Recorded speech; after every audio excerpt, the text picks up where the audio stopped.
বাংলা। গল্পের নতুন ঠিকানা। আপনারা শুনছেন স্টোরি বাংলা, আর আজকে স্টোরি বাংলার বিশেষ নিবেদন সজীব মাহমুদ নীলের কলমে ভবানীপুরের শ্মশান। গল্প পাঠে সৌরভ, তারানাথ তান্ত্রিকের ভূমিকায় মিমো, গল্পের সূত্রধর রিতম। শুরু হচ্ছে সজীব মাহমুদ নীলের কলমে ভবানীপুরের শ্মশান।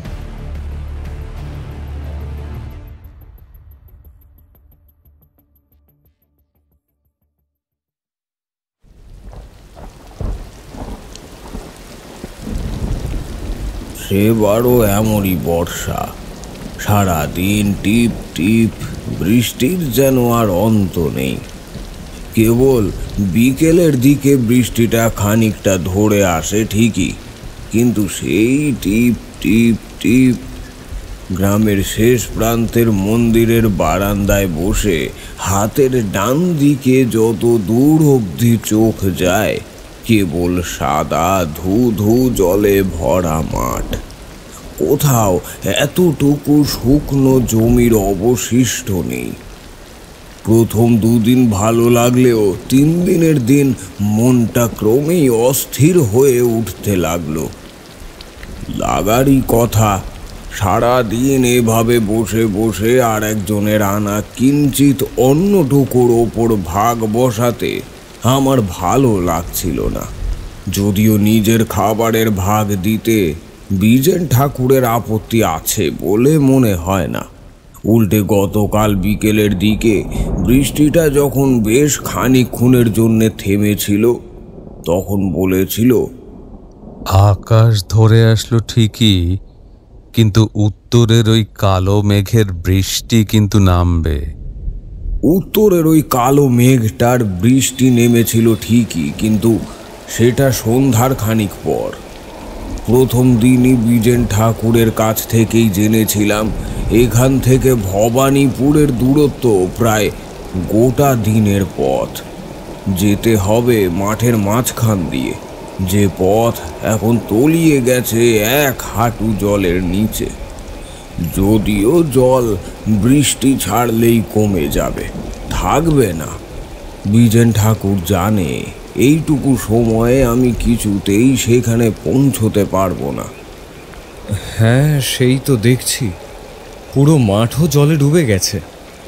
এখানে আর কতদিন থাকতে হবে সেটাই ভাবছি। বেশি দিন নয়, বড় জোর আর 3টে দিন। বিজেন ঠাকুর বৃদ্ধ মানুষ, তার উপর বিপত্নিক। 14 পুরুষ যেভাবে দিন যাপন করেছে, তিনিও সেই পথেরই পথিক। এই মন্দিরটা এখনো তার জন্যেই এমন আলোকিত হয়ে থাকে, কারণ এই 3 দিনে আমি গ্রামের একটি মানুষকেও এ মুখ হতে দেখিনি। অর্থাৎ মন্দিরটিতে নিত্য পুজো হয় ঠিকই, তবে তার দায় কেবল এই বৃদ্ধ পুরোহিতের। গ্রামের বাকিরা কেবল কালী পুজোর কয়েকটা দিন ধুমধাম করে কাটিয়ে দায়িত্ব থেকে অবসর নেয়। বাকি কাজ বিজেন ঠাকুরের।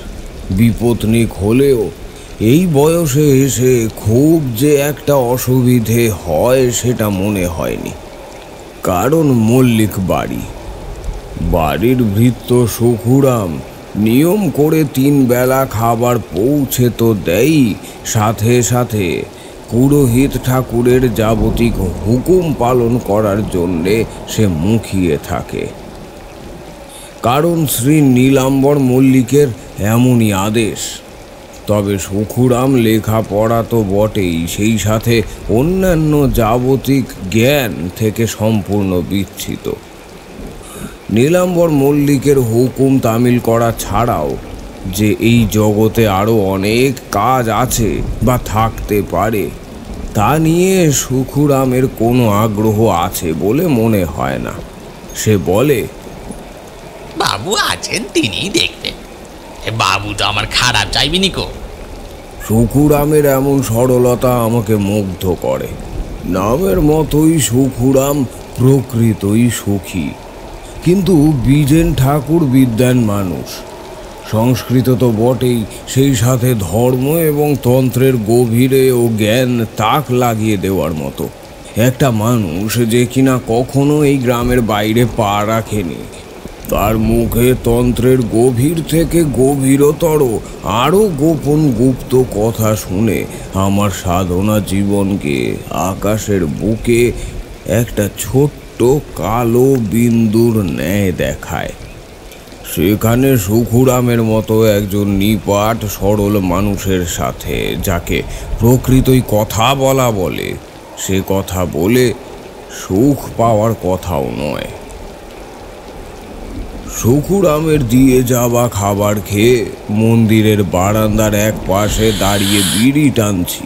তীব্র বাতাসের সাথে ছিটকে আসা বৃষ্টির ছিটায় আলাদা একটা মাদকতা আর সেই সাথে ভালো লাগা থাকে ঠিকই, কিন্তু যে বৃষ্টি হয়ে চলেছে 4 দিন ধরে, সে বৃষ্টির ছিটায় ভালো লাগার কথা নয়।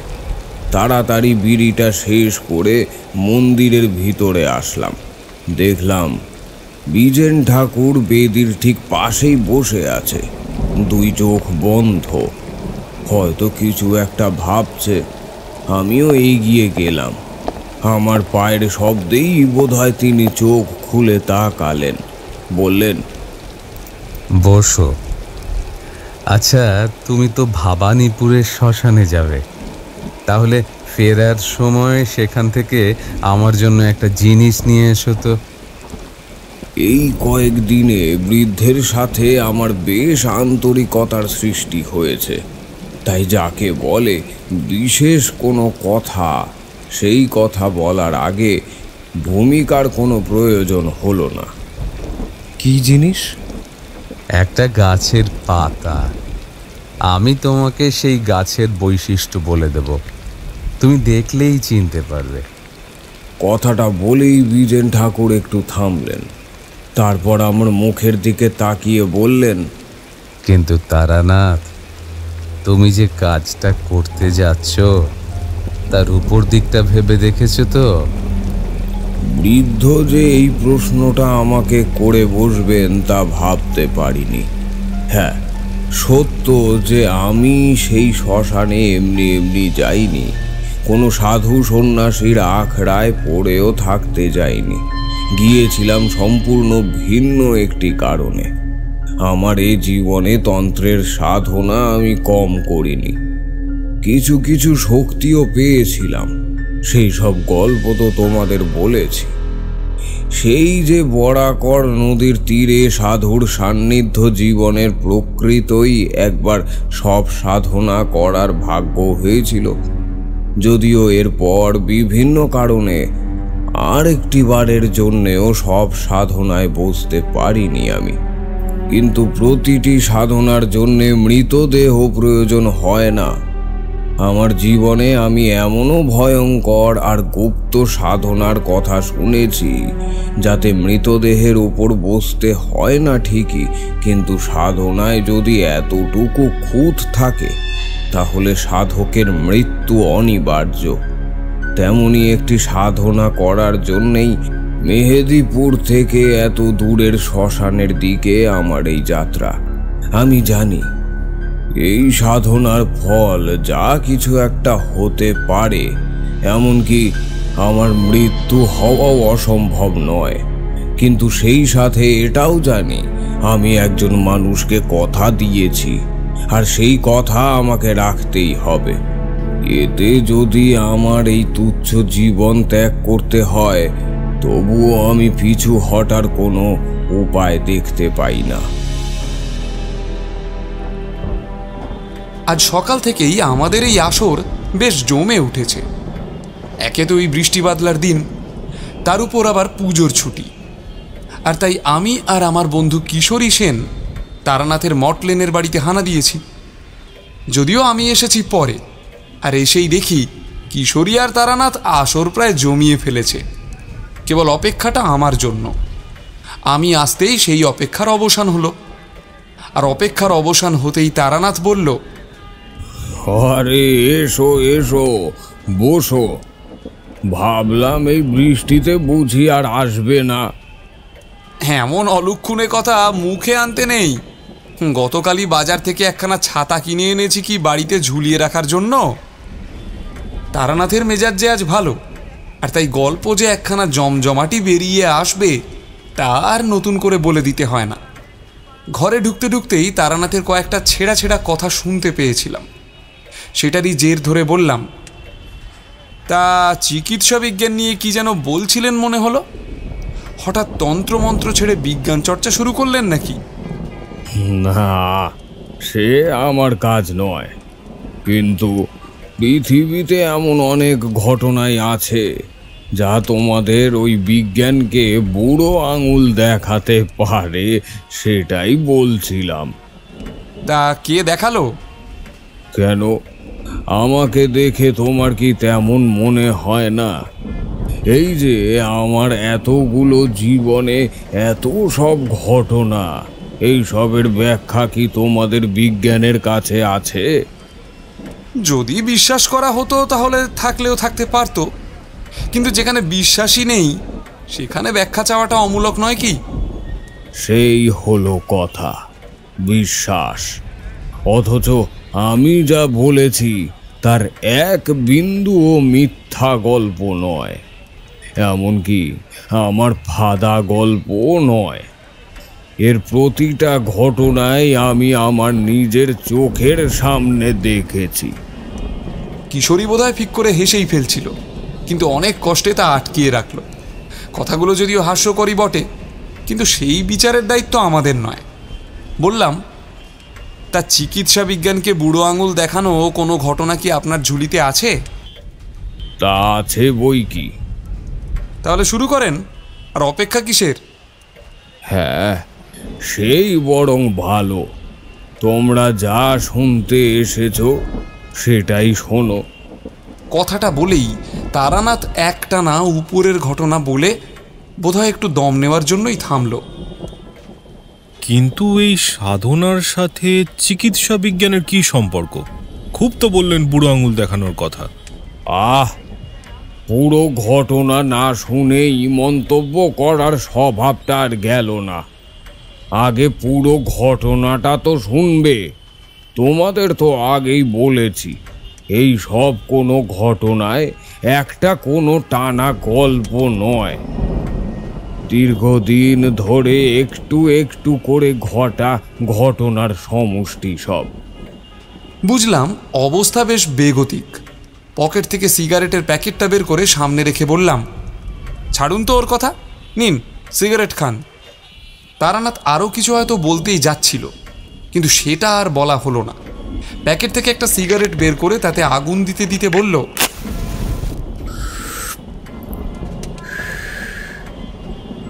না, এই তোমাদের জন্যে মাঝে মাঝে হুটহাট রাগাটা কেমন বেড়ে যায়। মাঝে মাঝে রাগেরও প্রয়োজন আছে।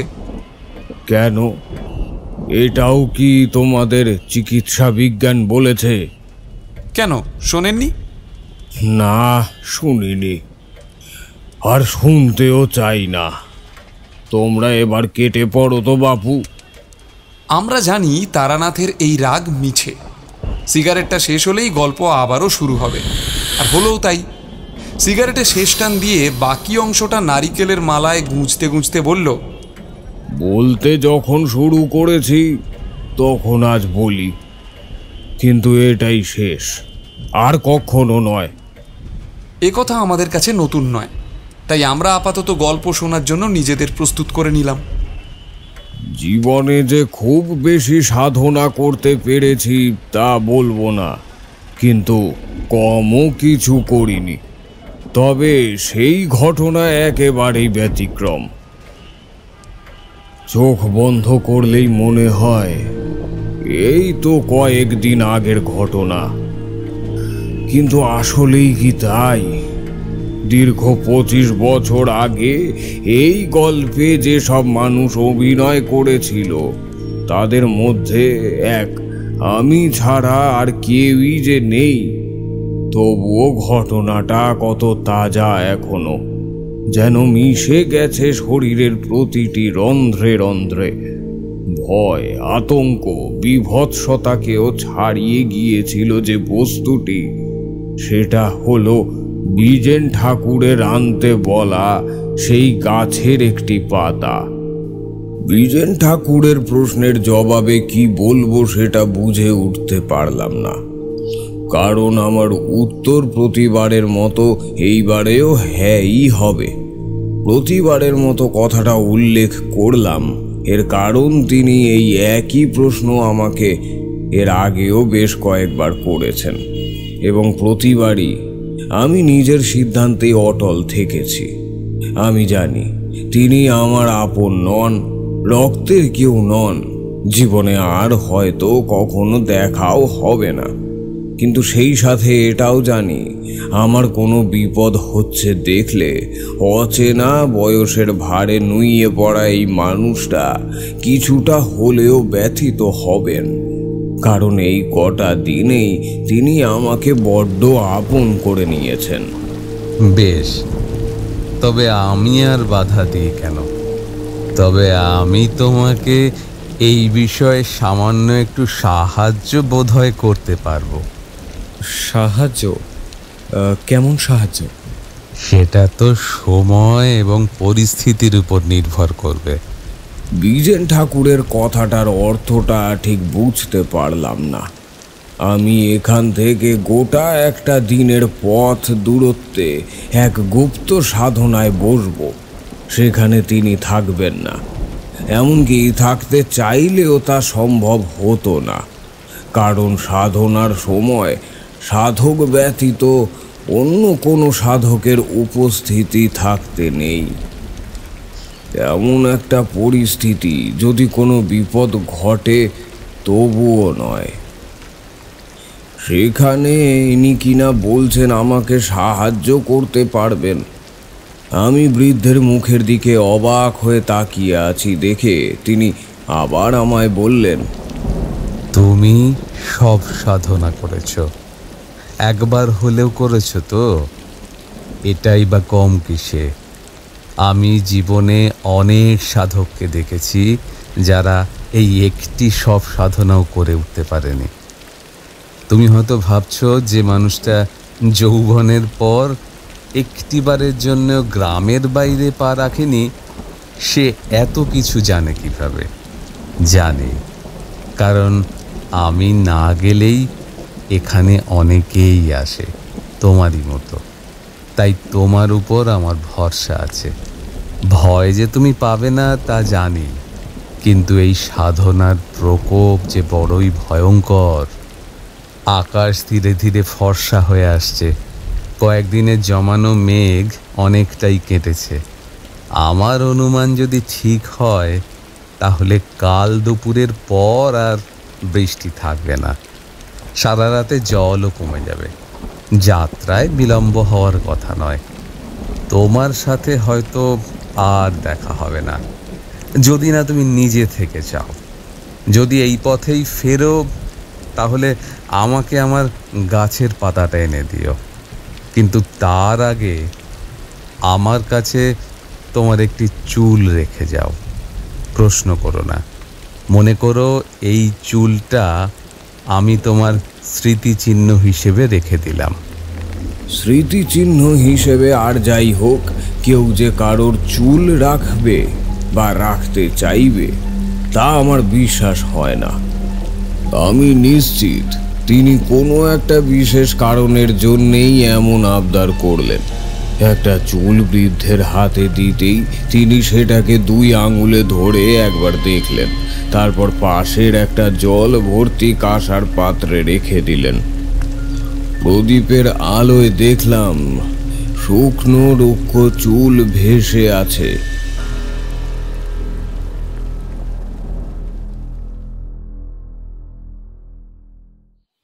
বিজেন ঠাকুরের অনুমান খুব একটা ভুল হলো না। বৃষ্টি থামল পরের দিন বিকেলবেলা। আকাশ বেশ পরিষ্কার, কালো মেঘ কেটে দিয়ে নীল আকাশের বুকে এখানে ওখানে সাদা মেঘ ওড়াউড়ি করছে। বৃষ্টির পর জায়গাটার একটা আলাদা গন্ধ থাকে, একটা সোদা সোদা মিষ্টি গন্ধ। সব প্রাণীরা নীড় ছেড়ে বেরিয়ে আসে আমোদ করার জন্যে, আর বৃষ্টির কোনো লক্ষণ আছে বলে মনে হয় না। বারান্দায় বসে বসে মন্দিরের পাশের একটা কাঁঠাল গাছের দিকে তাকিয়ে আছি। গাছের একটা ডালে ফোকর, সেই গর্ত থেকেই একটু বাদে বাদে কি যেন একটা ছোট লালচে পাখি বেরুচ্ছে আবার ঢুকে যাচ্ছে। খুব সম্ভবত ভিতরে বাচ্চা আছে, কারণ সেই বাচ্চার ডাক আমার কানে এসেছে কয়েকবার। কিন্তু হঠাৎ আমার মনোযোগ ছিন্ন হলো সুখুরামের ডাকে। ও, আপনি এখানে? আর আমি আপনাকে মন্দিরের ভেতরে খুঁজে আসলাম। কেন, কি হয়েছে? বাবু একটিবার আপনাকে আমার সাথে যেতে বলেছে। সুখুরামের বাবু ওই একজনই, নীলাম্বর মল্লিক। কিন্তু তিনি হঠাৎ আমাকে কেন ডেকে পাঠালেন তা বুঝতে পারলাম না। কারণ এই মানুষটার কথা আমি শুনেছি, কখনো দেখা হয়নি, চিনিও না, চেনার কথাও নয় ওনার দিক থেকেও তাই। তবে ডেকে যখন পাঠিয়েছেন তখন আমার অমত করা যায় না। বললাম, চলো। আমার মুখ থেকে চলো শোনার পর মিনিট 5 পর সুখুরাম আমাকে যে বাড়ির সদর দরজার সামনে নিয়ে দাঁড় করালো। বাড়িটা আর 10টা বাড়ির মতোই, কিন্তু চারিদিকে ইটের প্রাচীর। বাড়িটি দোতলা, বেশ পরিপাটি। যদিও বাড়ির বয়স অনেক, কিন্তু যত্নের জন্যই তেমনটা মনে হয় না। দরজা খুলে আমাকে ভিতরে আসতে বলে সে সামনে এগিয়ে গেল। আমিও গেলাম পিছন পিছন। খানিকটা ফাঁকা জায়গা পেরিয়ে বারান্দায় গিয়ে দাঁড়ালাম। সুখুরাম একবার এই দিক একবার ওই দিক দেখে নিয়ে, আসুন ঠাকুরমশাই, আসুন, বাবু ওই ঘরে আছেন বলেই সে একটা ঘরের দিকে এগিয়ে গেল। ঘরের দরজার দুটো পাল্লাই হাট করে খোলা, আর সেই খোলা দরজা দিয়ে ভিতরে কাঠের খাটটা দেখা যাচ্ছে। খাটের উপর বালিশে হেলান দিয়ে শুয়ে আছেন একজন আন্দাজ বয়স 60-65 বয়সী বৃদ্ধ। বুঝলাম ইনি হলেন নীলাম্বর মল্লিক। দু চোখ বন্ধ তার। বাবু, ঠাকুরমশাইকে নিয়ে এসেছি। নীলাম্বর মল্লিক চোখ খুললেন, তারপর আমার দিকে তাকিয়ে বললেন, বসুন। তারপর সুখুরামের দিকে ঘুরে বললেন, তামাক নিয়ে আয়, সাথে মিষ্টিও আনিস। সুখুরাম মালিকের হুকুম তামিল করার জন্যে চলে গেল। শুকুর মুখেই শুনছিলাম মন্দিরে নাকি একজন এসে আশ্রয় নিয়েছে। ভেবেছিলাম নিজেই একবার দেখা করতে যাব, কিন্তু একে তো বৃষ্টি, তারপর বৃষ্টির এক ফোঁটা মাটিতে পড়লেই 2 হাঁটু একেবারে অকেজো হয়ে পড়ে। তাই ওকে বললাম আপনাকে যেন এখানেই নিয়ে আসে। ভালোই করেছেন মল্লিক মশাই, আসলে আমারই আসা উচিত ছিল। সুখুরাম আর পুরোহিত মশাইয়ের মুখে আপনার অনেক কথা শুনেছি। কিন্তু আমি শুনলাম সুখু নাকি মন্দিরে একজনের খাবার দিয়ে আসে। আপনি ঠিকই শুনেছেন। আসলে আপনার ওই ভৃত্যটি একজনের জন্যে যে পরিমাপ খাবার নিয়ে যায়, তাহলে আমাদের দুজনেরই খুব ভালো মতনই হয়ে যায়। আচ্ছা আচ্ছা, বেশ বেশ। এরপরে সুখুরামের আনা 3-4 পদের মিষ্টি, সাথে তামাক, আর সেই সাথে নীলাম্বর মল্লিকের অবিচল বলে যাওয়া কথা শুনতে শুনতে কখন যে দিনের শেষ আলোটুকুও নিভে গেছে তা টের পাইনি। ওনার বলা প্রতিটা কথা আমার কাছে অর্থপূর্ণ হলেও সেই সব তোমাদের ভালো লাগবে না। পুরনো দিনের কথা, পূর্বপুরুষেরা কি কি অবদান রেখেছে এই গ্রামের জন্যে, সেই সব কথা, আরও কত কথা। এই সব তোমাদের ভালো লাগবে কেন?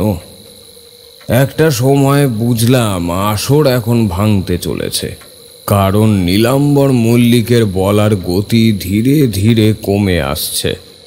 উঠবো উঠবো করছি, এমন সময় নীলাম্বর মল্লিক প্রশ্ন করলেন, আচ্ছা, তুমি তো অনেক ধরনের সাধনার কথা শুনেছ, নিজেও বোধহয় করেছ।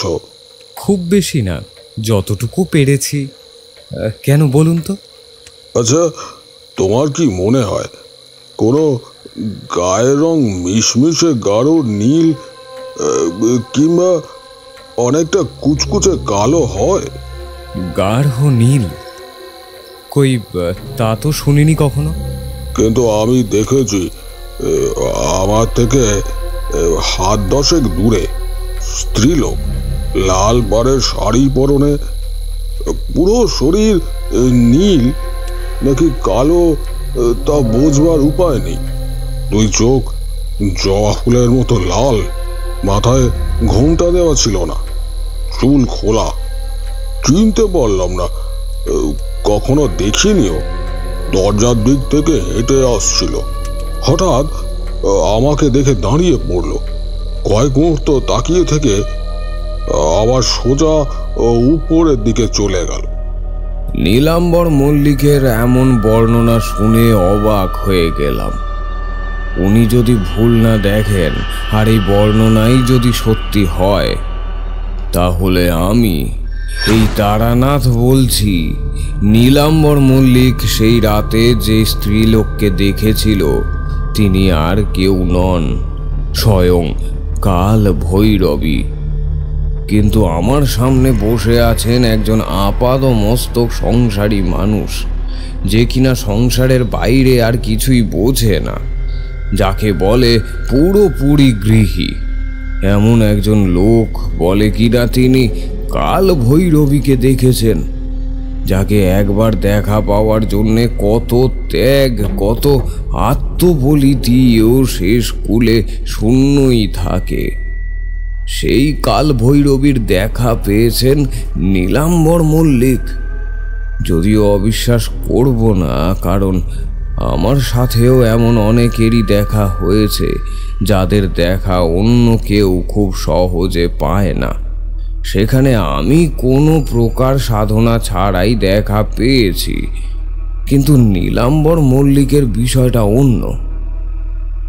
আমি ওনার দিকে তাকিয়ে আছি অবাক হয়ে দেখে তিনি আমাকে বললেন, কি হলো? কিছু না মল্লিক মশাই, হয়তো ভুল দেখেছেন। রাতের অন্ধকারে এমন হতেই পারে। না তারানাথ, ভুল আমি দেখিনি। যদি ভুলই দেখব তাহলে একবার ভুল দেখব, 2 বার ভুল দেখব, কিন্তু বারবার কি ভুল হয়? আর তাছাড়াও একবার কি মল্লিক মশাই বলুন? একবার সেই মহিলাটির সাথে আরেকজন ছিল। আমি বারান্দায় বসেছিলাম, রাত তখন 2 কি 3টে হবে। ঘুম আসছিল না, তাই বসে বসে অন্ধকার দেখছিলাম। হঠাৎই দেখলাম আমি ঠিক যেদিকে তাকিয়ে আছি সেদিকেই 2 জন দাঁড়িয়ে আছে। একজনকে আমি এর আগেও দেখেছি, যার কথা তোমাকে বললাম, কিন্তু এইবার সাথে আরেকজন পুরুষ।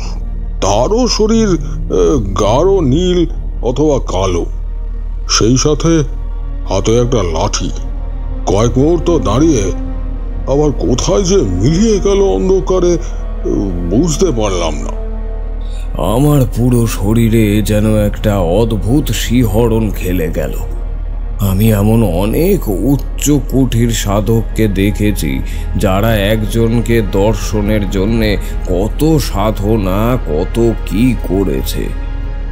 সেখানে আমার ঠিক সামনে বালিশে হেলান দিয়ে থাকা মানুষটি শুধু কাল ভৈরবী নয়, দর্শন করার সৌভাগ্য অর্জন করেছে স্বয়ং কাল ভৈরবেরও। কাল ভৈরবী যুগল বেশে আবির্ভূত হয়েছিলেন নীলাম্বর মল্লিকের কাছে। শ্রদ্ধায় মাথা নত হয়ে আসলো। পুরোহিত মশাইকে কথাটা বলেছেন? বিজেন আমাকে বিশ্বাস করে না। ও বলে আমি নাকি অন্ধকারে ভুল দেখেছি। ও আমাকে আগেও বিশ্বাস করেনি, এখনো করে না। বুঝলাম, বিজেন ঠাকুরের সাথে ওনার শুধু ভালো সম্পর্ক এটুকুই নয়, বরং গভীর বন্ধুত্ব বিদ্যমান। কিন্তু তাই যদি হবে, তাহলে তিনি এমন একটা কথাকে নীলাম্বর মল্লিকের কাছ থেকে গোপন করারই বা কারণ কি? হিন্দু জন্মে এমন সৌভাগ্য কজনেরই বা হয়? আমি বললাম, মল্লিক মশাই, আপনার এই প্রশ্নের উত্তর আমি কাল সকালে দেব। নীলাম্বর মল্লিক সুখুরামকে আমার সাথে পাঠিয়ে দিয়ে বললেন আমাকে যেন মন্দিরে পৌঁছে দেয়। যদিও আমি আপত্তি করলাম, কিন্তু তিনি শোনার মানুষ নন। অগত্যা সুখুরামকে ভরসা করেই রওনা দিলাম। কয়েকদিনের বৃষ্টিতে রাস্তা ভিজে আছে, কোথাও কোথাও খানিক জলও জমে আছে। লণ্ঠনের আলোয় জল কাদা বাঁচিয়ে মন্দিরে এসে দেখলাম বৃদ্ধ পুরোহিত বারান্দায় দাঁড়িয়ে আছেন।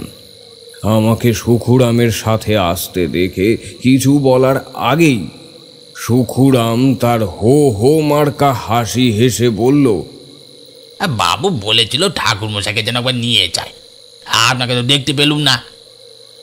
ঠাকুরমশাই, এই রইল রাতের খাবার, এবার আমি চললুম। বলেই সে এই যে হন হন করে হাঁটা দিল, আর একটি বারের জন্যেও পিছন ফিরে তাকালো না। বিজেন ঠাকুর রাতে কিছুই খেলেন না। আমি খাওয়া দাওয়া শেষ করে এসে বসলাম সামনে, কারণ বেশ কয়েকটা প্রশ্নের উত্তর এখনো জানা বাকি। কাল সকালে চলে যাব, তাই কৌতূহল মেটানোর উপযুক্ত সময় এটাই। আমি জানি তুমি হয়তো ভাবছো আমি নীলাম্বরকে সত্যটা কেন বলিনি, তাই তো? বৃদ্ধের মুখে এমন কথা শুনে অবাক আর বিস্ময়ের সীমা রইল না। অবাক হয়ে বললাম, আপনি জানতেন? জানি। যখন শুনলাম নীলাম্বর তোমাকে নিজে থেকে ডেকে পাঠিয়েছে, তখন আমি নিশ্চিত যে এই প্রশ্নটা সে তোমাকে করবেই। উত্তর দিয়েছ? না, কিন্তু এটা জানা ওনার অধিকার। তোমার কি মনে হয় দেবী কেন দেখা দিয়েছেন? কিসের ইঙ্গিত এটা? জানি না, কিন্তু আপনি জানেন নিশ্চয়ই। জানি, আর জানি বলেই কথাটা নীলাম্বরকে বলতে সাহস হয়নি। নীলাম্বর বোধহয় তোমাকে সবটা বলেনি। কাল ভৈরবের হাতে লাঠি থাকলেও কাল ভৈরবীর হাতে কি ছিল সেটা কি তোমাকে বলেছে? না, বলেনি। বরণডালা, যেন কোনো গ্রামের বউ পুজোর বরণডালা নিয়ে মন্দিরের দিকে যাচ্ছে। এর মানে কি বুঝতে পারছো?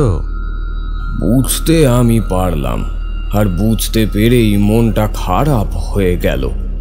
একটু আগে গোটা বিকেল ধরে যে মানুষটা এত কথা বলল মন খুলে, তারই আয়ু কিনা দিন দিন সংকুচিত হয়ে আসছে, এটা ভাবলে খারাপ লাগে। কিন্তু প্রকৃতির এই নিয়ম বদলায়, এ কার সাধ্য? মন খারাপ হলো ঠিকই, কিন্তু বেশিক্ষণ স্থায়ী হলো না।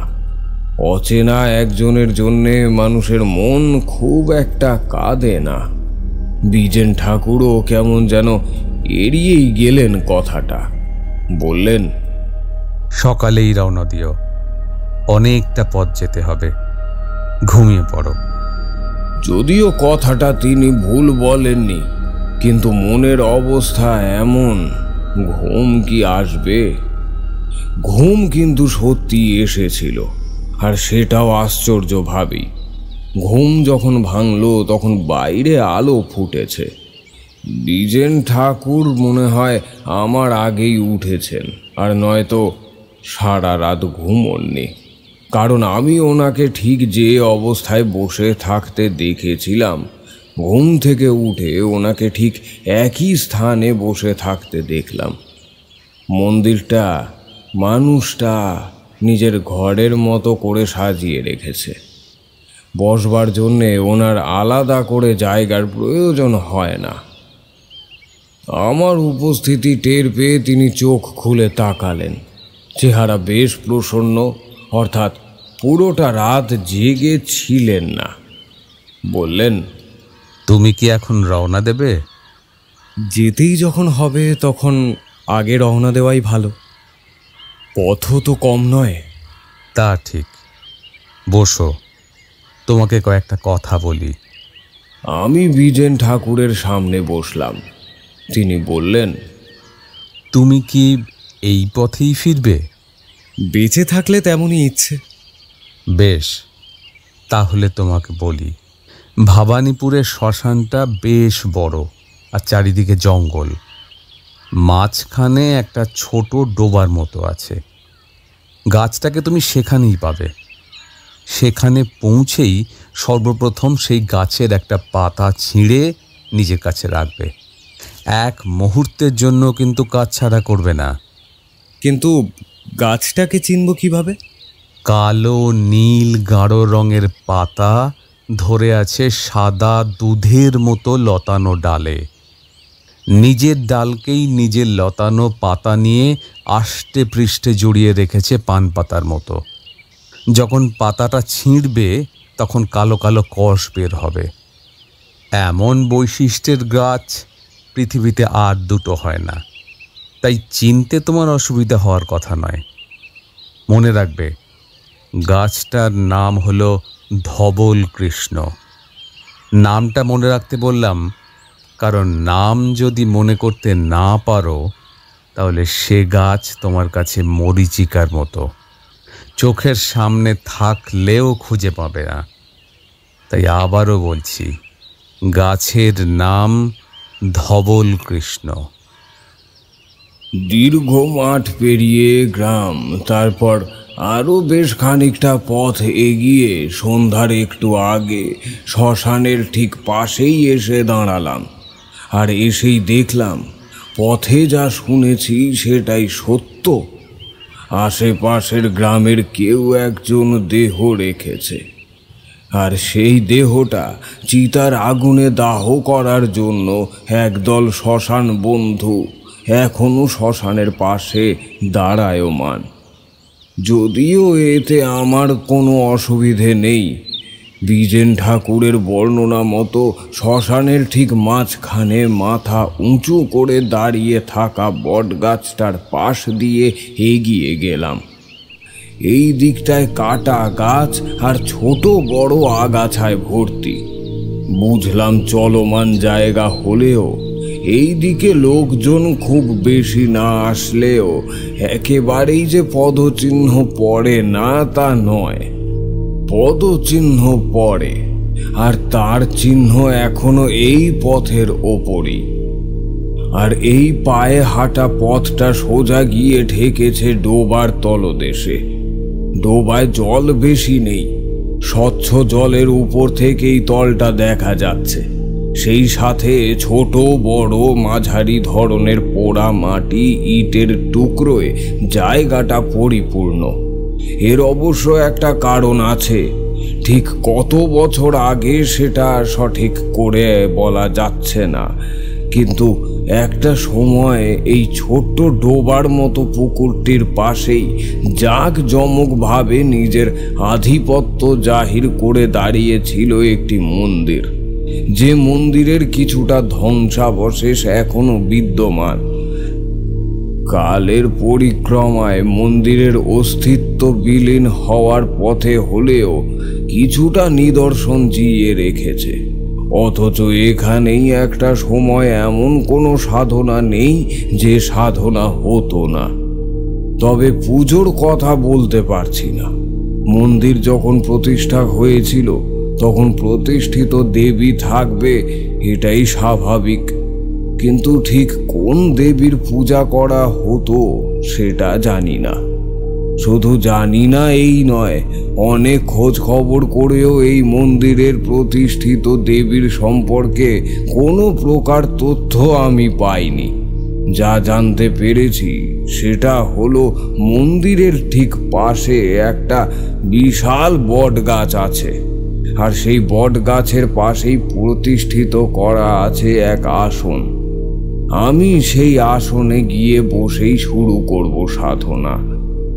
সাধনার কোনো নির্দিষ্ট তিথি নেই, তাই এই দিক থেকে কোনো প্রতিবন্ধকতাও নেই। পুজোর প্রতিটি উপকরণ আমার ঝোলার মধ্যেই, কিন্তু তার আগে বিজেন ঠাকুরের বলা সেই গাছের একটি পাতা আমায় সংগ্রহ করতে হবে। গাছটার নাম আমি ভুলিনি, ধবল কৃষ্ণ। পুকুরের নিচের দিকটায় ছোট বড় আগাছায় পূর্ণ, তবে সে আগাছা খুব ঘন নয়, যেন সবাই একটি নির্দিষ্ট স্থানকে ফাঁকা রেখে গজিয়ে উঠেছে। তারই মধ্যে একটা মানুষের সমান লম্বা গাছের দিকে তাকিয়ে খানিকটা অবাকই হলাম। সূর্যের আলো কমতে শুরু করেছে, চারিদিকে ছেয়ে আছে শেষ ম্লান আভা। সেই আলোতেই গাছটা যেন নিজের জ্যোতি ছড়াচ্ছে। এক পা দু পা করে এগিয়ে গেলাম।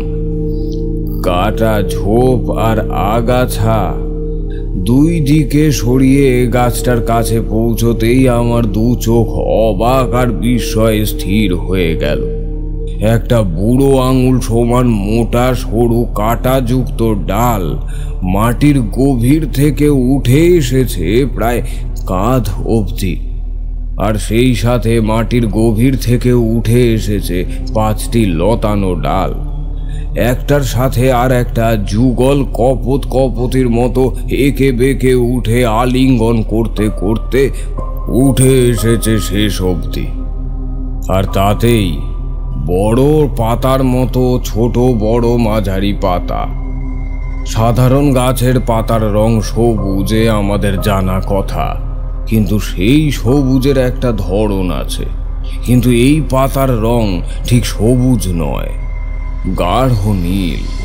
আর সেই পাতার গা থেকেই ঠিকরে বেরিয়ে আসছে সেই হালকা, প্রায় দেখা যায় না এমন জ্যোতির উদ্ভাস। কিন্তু বিজেন ঠাকুর গাছের যে বর্ণনা দিয়েছিলেন সেটা তো এই গাছের সাথে মিলছে না। তিনি বলেছিলেন, কালো নীল গাঢ় রঙের পাতা ধরে আছে সাদা দুধের মতো লতানো ডালে। নিজের ডালকেই নিজের লতানো পাতা নিয়ে আষ্টে পৃষ্ঠে জড়িয়ে রেখেছে পান পাতার মতো। তবে কি এটা সেই গাছ নয়? এই গাছের পাতা গাঢ় নীল হলেও ডাল তো সাদা নয়। গাছটার দিকে খানিকক্ষণ তাকিয়ে থেকে আমি আশেপাশে তাকাতে লাগলাম। চোখের সামনের আলো ক্রমেই কমে ঝাপসা হয়ে এসেছে।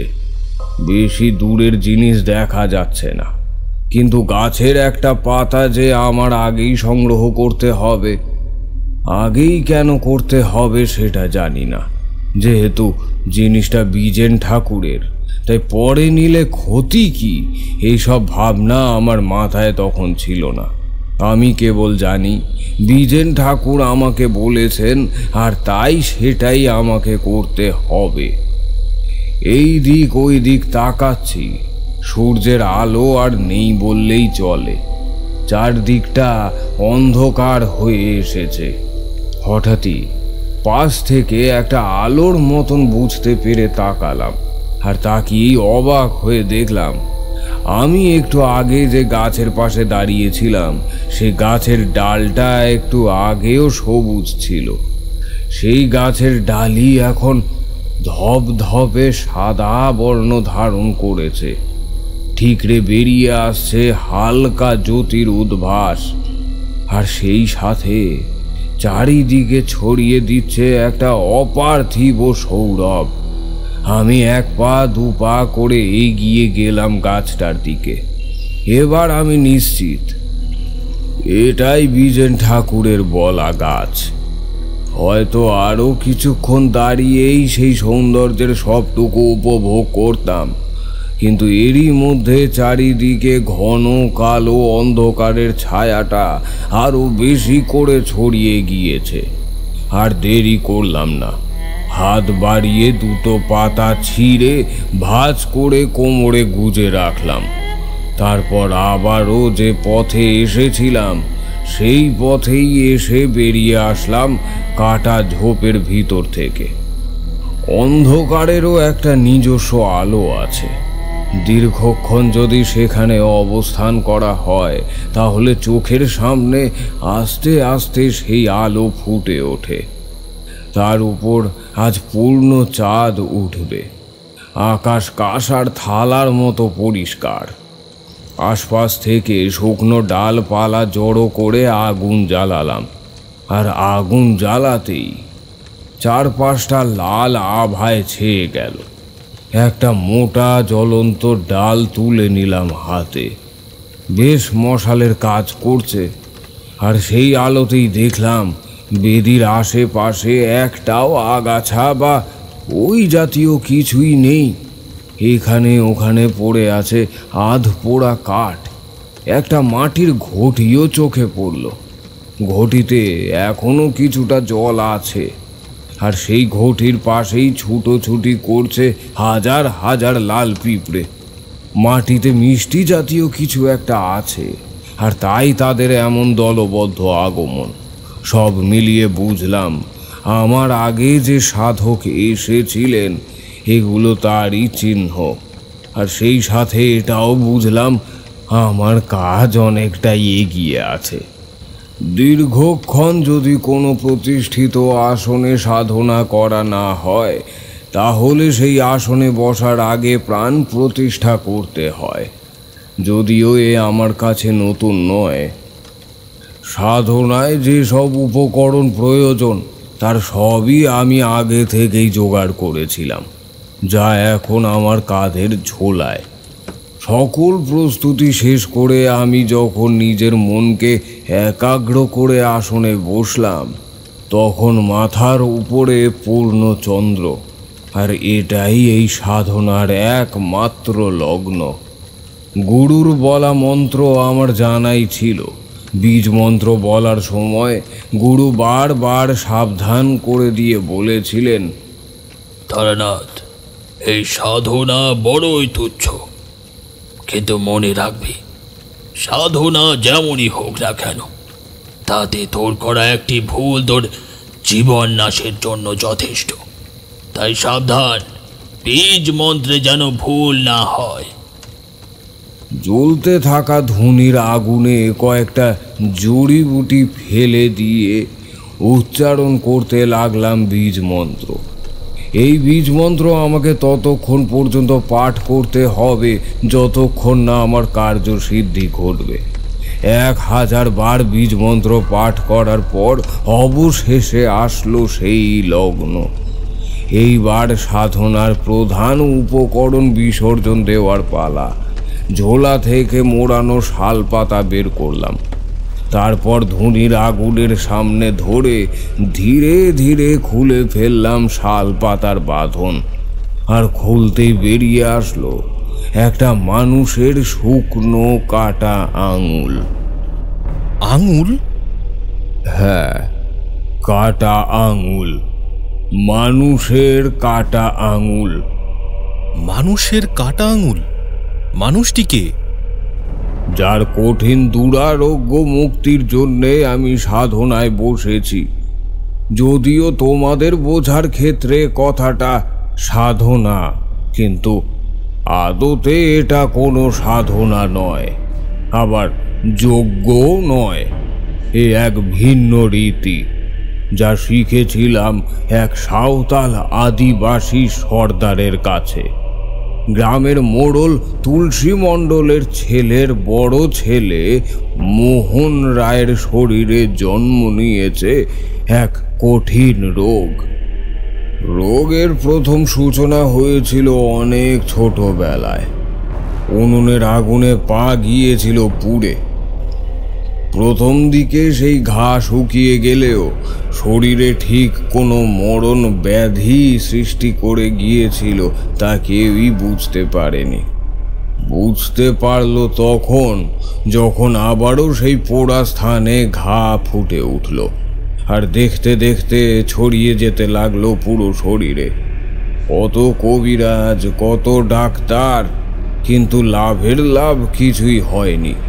প্রথম দিকটায় শুধু ঘা থাকলেও জ্বালা পোড়া ছিল না, কিন্তু দিনে দিনে সেটাও উপস্থিত হলো। দিন নেই রাত নেই, পুরো শরীর জ্বলে যায়, সাথে সেই যন্ত্রণা। পুরো শরীরে দগদগে ঘা। মোহনের বয়স তখন সবে 17। এত অল্প বয়সে এমন মৃত্যুর যন্ত্রণা কারই বা সহ্য হয়? তবে তুলসী রায় চেষ্টার কমতি রাখেনি, আর অবশেষে দেখা পেয়েছে আমার। পুরো বিস্তারিত ঘটনা বলে আমাকে যখন ছেলের কাছে নিয়ে গেল, তখন গিয়ে দেখলাম গলার নিচ থেকে চামড়ার অস্তিত্বই নেই, কেমন দগদগে ঘা। বর্ণনা শুনেই বুঝেছিলাম, এইবার দেখে আরো নিশ্চিত হলাম রোগটা পোড়া কাঁচড়া। আর এই রোগ থেকে মুক্তি পেতে গেলে আর কিছু উপায় আছে কিনা জানি না, কিন্তু আমার জানা প্রতিকারের মাধ্যম বড়ই ভয়ঙ্কর। যজ্ঞের আগুনে আরো বেশ কিছু উপকরণ দেওয়ার পর যদি রোগীর ডান হাতের কনিষ্ঠ আঙুল সে আগুনে বিসর্জন দিয়ে সেই ছাই পুরো শরীরে লাগিয়ে দেওয়া হয়, তাহলে এই রোগ থেকে মুক্তি মিলবে। কথাটা তুলসী রায়কে বলতেই সে বলল, ছেলে ভালো হবে তো ঠাকুরমশাই? আমি তোমাকে এখনই কিছু বলতে পারছি না, তবে আমি যার কাছ থেকে এই বিদ্যা শিখেছি তিনি এই কাজে কখনোই বিফল হননি। তাহলে আপনিও হবেন না। যদিও বা একটা আঙুল গেল, কিন্তু এই নরক যন্ত্রণা থেকে তো মুক্তি মিলল, এটাই বা কম কিসে? এর পরের ঘটনা তো তোমাদের বললামই। হ্যাঁ, তারপর বলুন। কাটা আঙুলটা ফেলে দিলাম ধুনির আগুনে। এমন দাউ দাউ করে জ্বলতে থাকা কাঠের আগুনে সেটা কোথায় হারিয়ে গেল তার খোঁজ রাখিনি, কারণ এর থেকেও করুণ দৃশ্য আমি দেখে এসেছি তুলসী রায়ের বাড়িতে। আর তাই এই কাটা আঙুলের জন্যে খারাপ লাগলো না। কণ্ঠে উচ্চারিত হতে লাগলো বীজ মন্ত্র, আর সেই সাথে কানে ভেসে ভেসে আসছে নদীর কুলকুল ধ্বনি, গাছের ওপর কিচিরমিচির করতে থাকা পাখির ডাক, দূর থেকে ভেসে আসা শেয়ালের ডাক, সব মিলিয়ে গোটা পরিবেশে যেন একটা অপার্থিব সুখের অনুভূতি। আর তাতেই ডুবে যাচ্ছি আমি, তারানাথ জ্যোতির্বিনোদ। এভাবে ঠিক কতক্ষণ কাটলো জানি না, হঠাৎই অনুভব করলাম আমার ঠিক পিছনে কেউ একজন এসে দাঁড়িয়েছে। সাধনার সময় এমন অনেক কিছুই ঘটে সাধকের সাথে, এটা আমি জানি, নিজেও উপলব্ধি করেছি অনেকবার। তাই এইসব তুচ্ছ বিষয়ে ভয় আমি পাই না। কিন্তু সেই মুহূর্তে আমার মনে যে অনুভূতির বহিঃপ্রকাশ ঘটেছিল, যেমন অনুভূতি আমার পুরো শরীর, মন, আত্মা সব কিছুকে আষ্টে পৃষ্ঠে জড়িয়ে ধরেছিল, সেটাকে ঠিক ভয় বলা চলে না বোধহয়। একটা অন্যরকম অনুভূতি, যা ভাষায় প্রকাশ করা যায় না, তবে অনুভব করা যায়। বীজ মন্ত্র উচ্চারণ বন্ধ করলাম না, কিন্তু আমি জানি এভাবে চললে আমি বেশিক্ষণ সেটা করতে পারবো না, কারণ এরই মধ্যে আমার পুরো শরীর যেন তলিয়ে যাচ্ছে, হারিয়ে যাচ্ছি কোনো এক অজানা আলোর জগতে। বন্ধ চোখের অন্ধকার দৃষ্টিতে ধীরে ধীরে জ্বলে উঠতে শুরু করেছে হাজার হাজার আলোক রশ্মি, যে দৃষ্টি যত দূর যায় কেবলই লাল, নীল, সবুজ, হলুদ, গোলাপি, আরও হাজার হাজার রঙের আলো। আলোগুলো যেন ছুটছে আর সেই সাথে আমার দৃষ্টিকেও ছুটিয়ে নিয়ে যাচ্ছে। ভিতরটা কত দূর অবধি দেখতে পাচ্ছি। এ জগৎ আমার চেনা জগৎ নয়। এখানকার বাসিন্দাদের আমি চিনি না, দেখিও নি কখনো। নিজের উপর আমার যে আর এতটুকুও নিয়ন্ত্রণ নেই, আর সেই সাথে কণ্ঠ হয়ে আসছে অস্পষ্ট। আমি জানি এ মায়া, ভ্রম, সাধনার কাজে বাধা দেওয়ার জন্য তৈরি এক মায়া জাল। সাধক যদি মায়া কাটাতে না পারে তাহলে মৃত্যু নিশ্চিত। এই সব কিছুই আমি জানি, কিন্তু সেই সাথে এটাও জানি আমার ঘোর কাটার সাথে সাথে এই জগৎটাও মুছে যাবে আমার চোখের সামনে থেকে। এত সুখ, এত আনন্দ, এত ভালোবাসা সব সব সব হারিয়ে যাবে একে একে। আর আমি তা কখনোই হারাতে দিতে চাই না। এতে যদি আমার মৃত্যু হয় তবুও ভালো। মনের বাসনা যখন ঠিক, এমন সময় হঠাৎই একটা তীক্ষ্ণ ডাকে চমকে উঠলাম, আর সেই সাথে ছিন্ন ভিন্ন হয়ে গেল আমার নিজের গড়া জগৎ। একটু পর আবারও ওই যে আবারও মাথার উপর ঘুরে ঘুরে ডাকছে একটা চিল। শুধু চিল বললে সঠিক বলা হয় না, বলা চলে অতিকায় চিল। এত বড় চিল আমি এর আগে কখনো দেখিনি। কি সেই তীক্ষ্ণ কান ফাটানো ডাক! মুহূর্তের মধ্যে কেটে গেল সকল জড়তা। কণ্ঠে উচ্চারণ করতে লাগলাম বীজ মন্ত্র, আর সেই সাথে ধীরে ধীরে পুরো শরীর, মন, আত্মা যেন আবারও স্বাভাবিক হয়ে আসলো। আমি যে কত বড় মহাবিপদের হাত থেকে ফিরে আসলাম তা তোমাদের বলে বোঝাতে পারবো না। সেই বাড়ি প্রথম উপলব্ধি করেছিলাম শুধু ভয় ভীতি দিয়েই নয়, এমন অপার সুখের অনুভূতিতে ভাসিয়েও নিজের লক্ষ্য থেকে সরে যাওয়া যায়।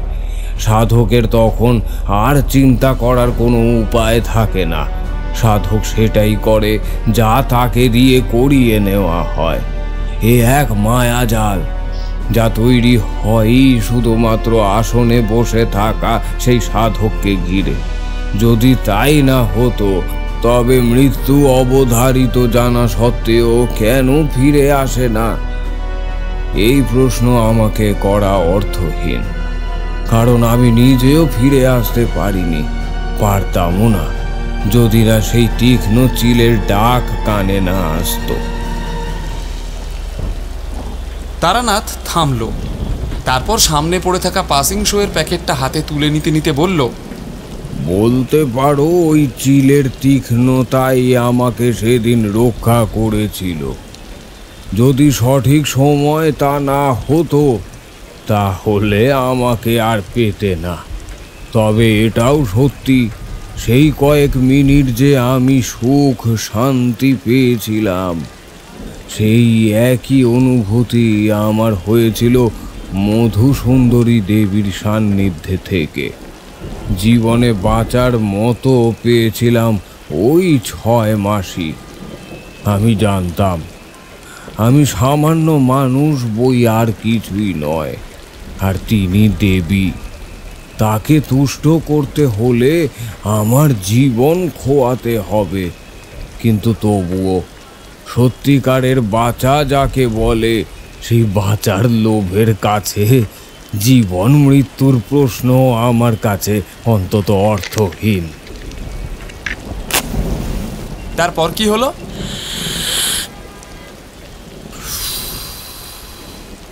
আরে তোমরা তো দেখি একটু দম নেওয়ারও ফুরসত দেবে না। কি করব বলুন ঠাকুরমশাই, এটাই তো আপনার বলার গুণ। তবুও শান্তি পেতাম যদি তোমরা বিশ্বাস করতে। যাক, সেসব কথা, যা বলতে বসেছি সেটাই বলি। তারানাথ কিছুক্ষণ সময় নিল হাতের সিগারেট শেষ করতে, তারপর আবারও বলতে শুরু করলো, মাথার উপরে উড়তে থাকা চিলের তীক্ষ্ণ ডাক আর পাখা ঝাপটানোর শব্দে আমার মস্তিষ্ক আবারও স্বাভাবিক হয়ে আসলো। ধুনির আগুন কমতে শুরু করেছে। অন্য সময় হলে পাশ থেকে আরও কয়েকটা কাঠ তুলে দিতাম আগুন উস্কে দেওয়ার জন্যে, কিন্তু এক্ষেত্রে বাধা আছে, কারণ আমার এই ধুনির ছাইটা প্রয়োজন। এছাড়াও আরও কিছু নিয়ম আছে। এরপর আর কোনো কিছুই ঘটল না। নির্বিঘ্নে উচ্চারিত হতে লাগলো বীজ মন্ত্র। ধীরে ধীরে ধুনির সবটুকু শুকনো কাঠ পুড়ে অবশেষে আপনা আপনি নিভে গেল। আর ধুনির আগুন নিভতেই আমারও কাজ সমাপ্ত হলো। রাত এখনো অনেক বাকি। ভোর হতে কত সময় লাগবে জানি না। আসন ছেড়ে পাশে আর একটা ধুনি সাজিয়ে তাতে আগুন দিলাম। আর যাই হোক, এতটা সময় অন্ধকারে বসে থাকতে আমি রাজি নই। আর তাছাড়া কাছে আগুন থাকা ভালো। বসে থাকতে থাকতে বোধহয় একটু ঝিমুনি ধরেছিল। শুধু ঝিমুনি নয়, বোধ করি খানিকটা ঘুমও হয়েছে। চোখ যখন খুললাম তখনও চারিদিক পুরোপুরি ফর্সা হয়নি ঠিকই, কিন্তু অন্ধকার কেটে গিয়েছে অনেকটাই। উঠে পড়লাম। তারপর নিভে যাওয়া ধুনির সমস্তটুকু ছাই তুলে নিলাম শাল পাতায়। তারপর সেটাকে ভালো করে মুড়িয়ে সেই আবছা আলোতেই পথ দেখে বেরিয়ে আসলাম। চারিদিক কেবল ফাঁকা জমি। দূরে কালচে হয়ে নিজের উপস্থিতির জানান দিচ্ছে সেই গ্রামটা। আমি সেই গ্রামের পথেই রওনা দিলাম। সারা দিন হেঁটে আমি যখন আবারও মন্দিরের সামনে এসে দাঁড়ালাম তখন বিকেল। মন্দিরের সামনে এসে প্রথমেই দেখা হলো পুরোহিত বিজেন ঠাকুরের সাথে। বৃদ্ধ সন্ধে পুজোর আয়োজন করছে। আমি পাশে গিয়ে দাঁড়ালাম। তিনি নিজের কাজ করতে করতেই একবার ফিরে তাকালেন আমার দিকে। তারপর মৃদু কণ্ঠে বললেন, বসো। আমি বসলাম। দুদিনের পথ চলা, তার উপর নির্ঘুম রাত। শরীর আমার এমনিতেই ক্লান্ত ছিল। বসে পড়লাম। বিজেন ঠাকুর পুজোর সকল বন্দোবস্ত শেষ করে বসলেন। আমার মনে ততক্ষণে বেশ কিছু প্রশ্নের উদয় ঘটেছে। বললাম, একটা প্রশ্ন করব ঠাকুরমশাই, যদি উত্তর দেন। কথাটা শুনে বিজেন ঠাকুর আমার মুখের দিকে তাকালো। দেখলাম ওনার ঠোঁটের কোণে একটা মৃদু হাসির রেখা। তিনি বললেন, সাধক যতক্ষণ পর্যন্ত নিজের দৈহিক সুখ, আরাম, আয়েশ, ভোগ, বিলাস, লোভ, কামনা, বাসনা উপেক্ষা করতে না পারবে ততক্ষণ পর্যন্ত সেই সাধকের সিদ্ধি লাভ ঘটে না। আর তুমি এর কিছুই ছাড়তে পারবে না। তাই তোমার জন্য এই পথ নয়। সাময়িক কিছু ক্ষমতা পাবে ঠিকই, কিন্তু তা যেভাবে আসবে সেভাবেই চলে যাবে। নিজের করে রাখতে পারবে না কিছুই। রাখতে আমিও পারিনি। শুধু বিজেন ঠাকুরের মুখেই নয়, এইসব কথা আমি যে আরো কতজনের মুখে শুনেছি তার হিসেব করি না। সবারই এক কথা, তোমাকে দিয়ে এই সব হবে না, ঘরে ফিরে যাও, সংসার করো। কিন্তু যে সংসারে আমার মনই টেকে না, সেখানে আমি থাকি কিভাবে? আমি বললাম, আপনি জানতেন? জানতাম তুমি সাহসী। ভয় তোমাকে নিজের জায়গা থেকে নড়াতে পারবে না। কিন্তু সুখ, যে সুখ তুমি অতীতে একবার পেয়েছো, সেটাকে উপেক্ষা করবে কিভাবে? এ তো তোমার সাধ্যের বাইরে। কিন্তু আপনি কিভাবে? জীবন আমাকে হতাশ করেনি তারানাথ। প্রকৃতিও আমাকে দিয়েছে হাত খুলে। ধরে নাও এটা তারই একটি। আমি আর কোনো প্রশ্ন করলাম না। শ্রদ্ধায় মাথা নিচু হয়ে আসলো। একজন মানুষ ঠিক কোন উপায় নিজেকে এমন ঊর্ধ্ব থেকে ঊর্ধ্বতর স্থানে নিয়ে যেতে পারে তা আমার জানা নেই। হয়তো তোমরা ভাবছো এত দূর থেকে চিলের ডাক শুনিয়ে কাউকে তন্দ্রামুক্ত করা এ আর এমন কি কঠিন কাজ। তোমাদের কাছে কঠিন হয়তো নয়, কারণ তোমাদের কাছে গল্পের গরু গাছে উঠতে পারে, আর আমার বলা কথাকে তো স্রেফ গাঁজাখুরি ভেবে উড়িয়ে দাও, সে কথা ভিন্ন। কিন্তু আমি এই জগতেরই একজন। অনেক দিন তন্ত্র সাধনা করেছি, সবের ওপরে বসে সারা রাত পাঠ করেছি বীজ মন্ত্র। কত সাধু, কত অলৌকিক ঘটনার সাক্ষী হয়েছি আমি। জেনেছি তন্ত্রের কত গূঢ় বিদ্যার কথা। আর এত কিছু জানি বলেই বলছি, এ ক্ষমতা আর যাই হোক সামান্য নয়। এ এক উচ্চ মার্গের উচ্চ কোটির সাধনার ফল। আর তাই আমি নিশ্চিত গত রাতে বেদির ওপর বসে এক অদ্ভুত স্বর্গীয় সুখে ভাসতে ভাসতে যে বিরাট অতিকায় চিলের তীক্ষ্ণ ডাক শুনেছিলাম, সেটা আর কেউ নয়, স্বয়ং বিজেন ঠাকুর নিজেই। ঘরের পরিবেশ যেন এক মুহূর্তের জন্য থমকে গেল। যদিও তারানাথের বলা গল্পে এইসব খুব একটা আশ্চর্যের নয়, কিন্তু তারানাথই বলেছিল বৃদ্ধ বিজেন ঠাকুর যৌবনের পর আর একটিবারও গ্রামের বাইরে পা দেননি, এমনকি নদীর পাশের শ্মশানেও নয়। এমন একজন মানুষ যদি সত্যি উচ্চমার্গের সাধক হয়, তাহলে হয় সে গৃহে বসেই সাধনার কাজ সম্পূর্ণ করেছে, আর নয়তো সে ওই 18 বছর বয়সের আগেই সকল সাধনায় সিদ্ধি লাভ করেছে। কিন্তু প্রথমটা সম্ভব নয়, কারণ তারানাথই অনেকবার বলেছে, সাধনা গৃহে বসে করার জিনিস নয়। যদি তাই হতো তাহলে কেউই গৃহ ত্যাগ করতো না। সেখানে বিজেন ঠাকুর একজন বিবাহিত মানুষ, সংসার ছিল।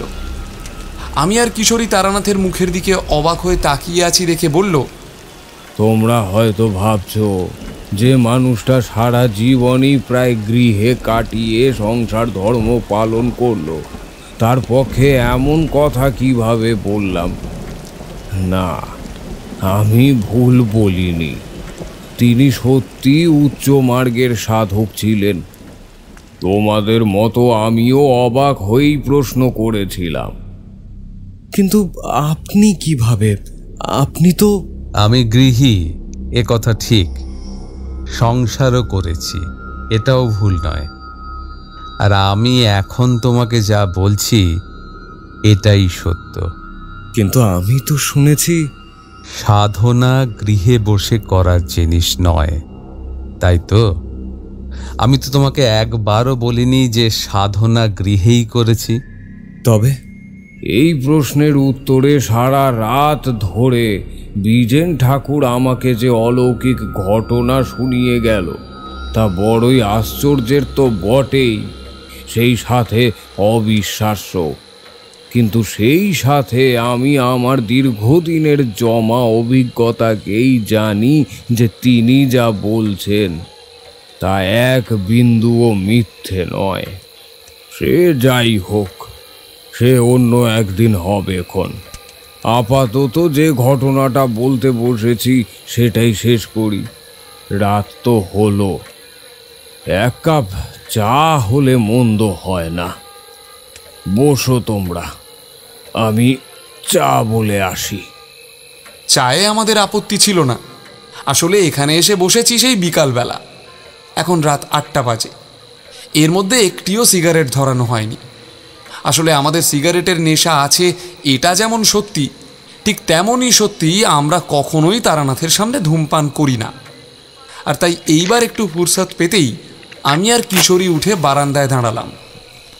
বৃষ্টির বেগ খানিকটা ধরে এসেছে, বাতাসটাও পড়ে গেছে।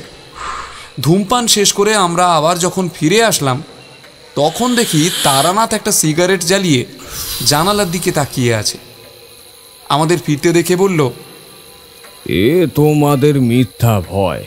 তোমরা যে সিগারেট খাও সে আমি জানি। এইটুকু সম্মান আপনার প্রাপ্য ঠাকুরমশাই। নিন, এবার শুরু করুন। তারানাথ একটু হাসল, তারপর সিগারেটে শেষ টান দিয়ে আবারও বলতে শুরু করলো।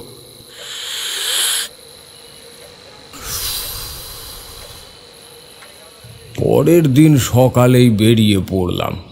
বিজেন ঠাকুরের সাথে আরও কয়েকটা দিন কাটানোর লোভ আমার ছিল, এটা কিন্তু আমি জানি।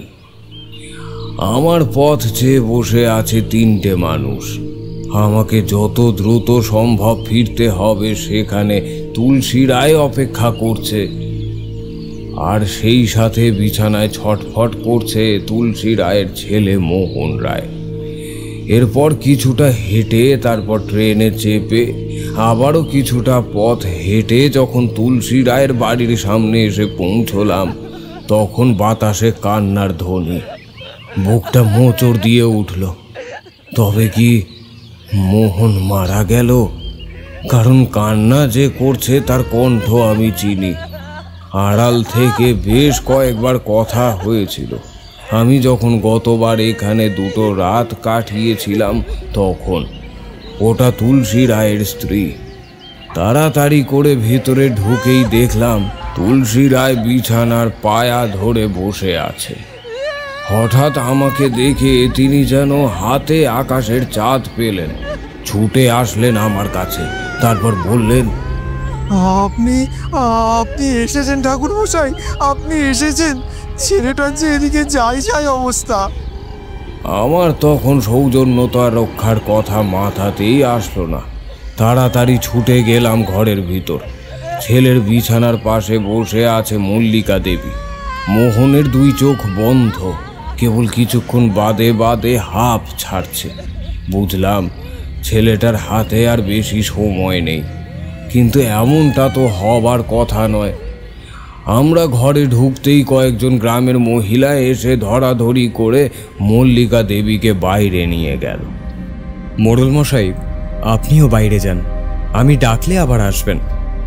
তিনি কোনো প্রশ্ন করলেন না, কেবল ছেলের মুখের দিকে একবার তাকালেন, তারপর মাথা নিচু করে বেরিয়ে গেলেন। আমি আর দেরি করলাম না। কাঁধের ঝোলা থেকে বের করলাম মন্ত্র দিয়ে প্রস্তুত করা খাঁটি ঘি, আর সেই সাথে ধনির ছাই। শালপাতার উপরই দুটোকে ভালো করে মিশিয়ে লাগিয়ে দিতে লাগলাম তার পুরো শরীরে। আমি জানি এই ছাই লাগানোর সময় রোগীকে এক অসহ্য যন্ত্রণা ভোগ করতে হয়, আর দেখতে দেখতে মোহনের গতিবিধিতে তারই প্রকাশ পাওয়া শুরু হলো।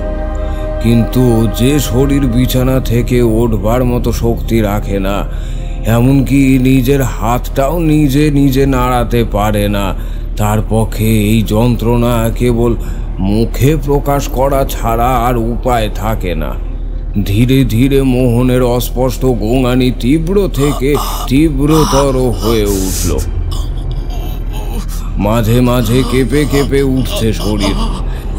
কিন্তু এতটা হতভাগ্য এই ছেলেটি যে এর বেশি আর কিছুই করতে পারল না। পুরো শরীরে সবটুকু ছাই ভস্ম লাগানোর পরে আমি বাইরে বেরিয়ে এলাম। আমাকে বেরিয়ে আসতে দেখে তুলসী রায় ধীর পায়ে এগিয়ে আসলেন। তারপর সন্দিহান ভাবে প্রশ্ন করলেন, ছেলেটা সেরে উঠবে তো ঠাকুরমশাই? উঠবে মোড়ল মশাই, কিন্তু সময় লাগবে। আমার মন বলছে কাল সকাল হতে হতেই কিছু একটা উন্নতি আপনারা দেখতে পারবেন। হলো ঠিক তাই। এই কয়েকদিনের ক্লান্তি আর সেই সাথে এমন গুরু ভোজনের পর ঘুমটা বেশ চেপে বসেছিল। ঘুম ভাঙল তুলসী রায়ের ডাকে। ঘটনা আর কিছুই নয়, যে ছেলেটা গতকালও প্রায় মৃত্যুর সাথে লড়াই করছিল, হরিধ্বনি উঠবে উঠবে ভাব, সেই এখন চোখ খুলে তাকিয়েছে। শুধু তাকাইনি, সাথে অনেক দিন পর 1 ঘটি খাঁটি দুধ সাবার করে দিয়েছে। এই প্রথম মানুষটাকে এত খুশি দেখলাম। তোমরা তার তখনকার ভাবগতিকে পাগলের আচরণ বলে ব্যাখ্যা করলেও আমি তো জানি একজন বাবার কষ্ট। তাতে এইটুকু পাগলামি করা দোষের নয়। এরপর আরও বেশ কিছুদিন আমাকে সেখানে থাকতে হয়েছিল। সত্যি বলতে কি, আমি চাইলেও আসতে পারিনি। প্রতিবারই তুলসী রায় বলেছেন, আর দুটো দিন ঠাকুর মশাই, ঘা তো শুকিয়েই আসছে, আর 2 দিন পর আমি আপনাকে আর আটকাবো না। এই কথা বলে বলে আমাকে একবার বেঁধেই রাখলেন। কিন্তু আমার মন ততদিনে আবারও উঠতে শুরু করেছে। আদর আপ্যায়নে কমতি নেই জানি, সে তো আমার বাড়িতেও ছিল না। এখন যদি বাড়িতে ফিরে যাই আমাকে সবাই মাথায় তুলে রাখবে, কিন্তু আমি তো তেমন চাই না। আমি যা চাই তা গৃহে নেই, সংসারে নেই। পথ আমাকে ডাকছে, এইটাই আমার জগৎ সংসার। 7 দিন যখন পার হলো তখন আর পারলাম না। 8ম দিনে দুপুরে খাবার পর বললাম, ভাবছি এই ভোরবেলাতেই বেরিয়ে পড়বো মোড়ল মশাই। আপনার ছেলেকে নিয়ে আর কোনো চিন্তা করবেন না, এবার আমাকে যেতে হবে। কথাগুলো ঠিক কেমন শোনালো জানি না, তবে দেখলাম তুলসী রায়ের চেহারায় এতটা খুশির আমেজ ফুটে উঠছে ধীরে ধীরে। বললেন, সেটাই ভালো ঠাকুর মশাই, আকাশটাও বেশ পরিষ্কার। এই বেলায় বেরিয়ে পড়লে সন্ধ্যার আগে স্টেশনে পৌঁছে যাবেন, আপনাকে আর আটকে রাখবো না। তারপর আবারও সেই পথ, যে পথ আমাকে সব কিছু দিয়েও কেড়ে নিয়েছে। যদিও ভুল আমারই ছিল বেশি। জীবনে 3টে জিনিস কখনো ছাড়তে পারিনি। কত রাজা বাদশাহ এই পথে ফকির হয়েছে, আমি কোথাকার কোন তারানাথ তান্ত্রিক। তারানাথ থামল। কিশোরী বলল, এ কি গল্প শেষ নাকি? অনেক কিছুই যে অজানা থেকে গেল। এটুকু অজানাই থাক, তোমাদের অনেক কথাই বলি। নিজের কথা, মানুষের কথা, যাদের সাথে আমার কোনো না কোনোভাবে দেখা হয়েছিল সব কথাই বলি। তন্ত্রের কথা, তবে সবটা বলতে নেই, আবার জানতেও নেই। সরল বস্তুর মাঝেও এমন অনেক কিছুই থাকে যা সর্বদাই গুপ্ত, সে সব প্রকাশে আনতে নেই। অনেক রাত হলো, বৃষ্টি আবার আসলে তোমরা আবার আর একটা কোনো ঘটনার বায়না করবে। সময় থাকতে থাকতে কেটে পড়ো তো বাপু। তারানাথের কথা অনুযায়ী কেটে আমরা পড়লাম, কিন্তু যা রেখে গেলাম তার টানেই আবারও আসতে হবে এই মঠ লেনের অখ্যাত গলির মুখের এই বাড়িটায়। কারণ এখানেই থাকেন তারানাথ জ্যোতি বিনোদ, অর্থাৎ তারানাথ তান্ত্রিক।